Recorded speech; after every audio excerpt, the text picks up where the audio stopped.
Xhamat, e kuptojmë vështirësinë tuaj, e kuptojmë maltretimin që ju bëhet, e kuptojmë situatën dhe gjendjen çfarë keni. Nëse dënë me praktiku fejnë tënde në rahati, ke mundësi ta praktikon, edhe pse që të tjerët flasin, ofendojnë, shajnë, nënçmojnë, por lumi ata të cilët durojnë. Në këtë kohë të adhuron Allahun dhe të qëndron është sikur gacën me mbajt në dorën tënde. Ashtu siç tha Muhamedi sallallahu alaihi wasallam në hadithin të cilin e saktëson Imam Albani, dietari Allahu e mëshiroft, tha Muhamedi sallallahu alaihi wasallam: "Ya'ti 'ala an-nas zaman الصابر فيهم على دينه كالقابض على الجمر."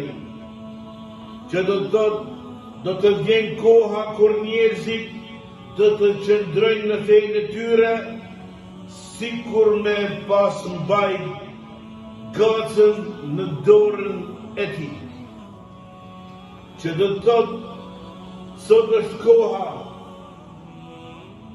si shpe shihni, sulmoheni, flasin, ofendojnë, në shajnë e maltretojnë, e në luftojnë.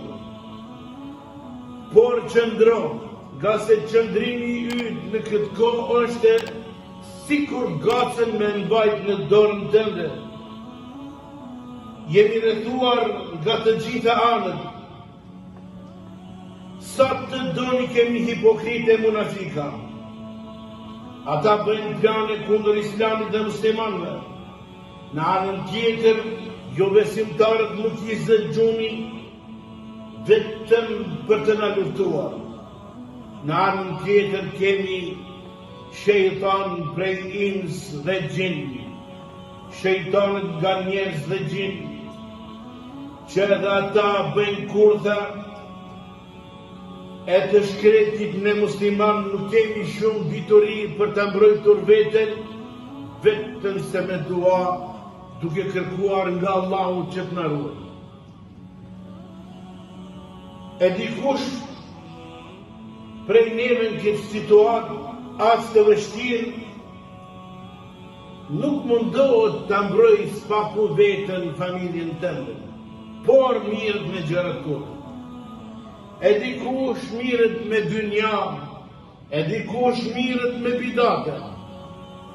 Atëherë, normal që të tjerët kanë gjithë sprastik të ne dhe na luftojnë nga të gjitha anët, derisa ne nuk bëmi bashkë. Nuk jemi bashkuar në fjalën e Allahut në Kur'an, nuk u kapëm për sunetin e Resulullahu sallallahu alaihi wasallam, ankohemi prej padrejtësisë që në bëhet, por nuk e angazhojnë veten për përmirësinë e mos të vjen tjetra, e mund të ndodhë sprova tjetër edhe më e rëndë edhe më e vështirë.